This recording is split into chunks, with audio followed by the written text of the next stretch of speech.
So, but the Supreme Court is allowing the states to experiment and to be secret about it.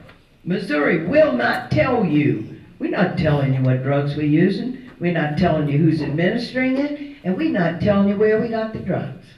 A faith journey is about doing justice.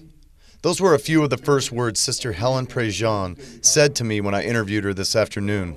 Sister Prejean is a member of the Congregation of St. Joseph, which has taken a public stance against capital punishment.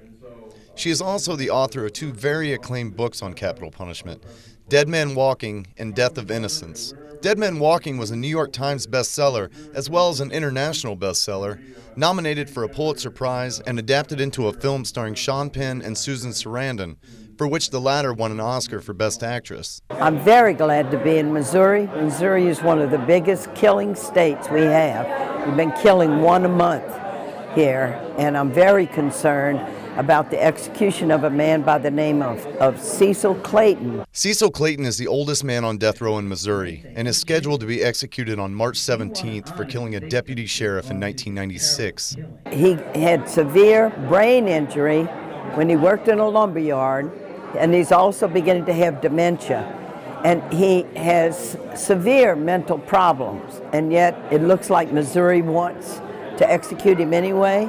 This is a large issue for Sister Helen, as she has walked 6 men to their deaths over the years. Got an invitation to write a man on death row.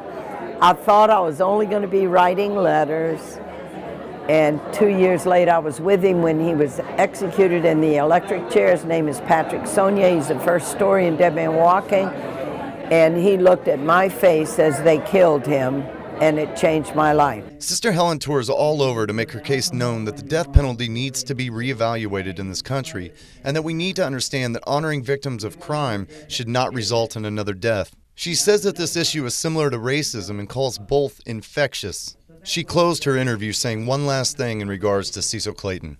And I believe the man has real mental problems, and it's a disgrace for us as a state to kill a mentally impaired man. Jeremy Lyons, Fox 26, KNPN.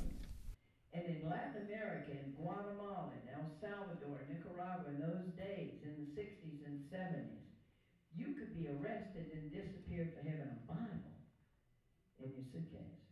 And the main ones killed with a catechist who will go into the people to just begin to teach that the gospel of Jesus is not just about passively accepting your fate and being poor and letting your children starve, and not questioning that a few families owned all the land, and yet God wants you suffer with Jesus, and one day you'll have a great crown in heaven.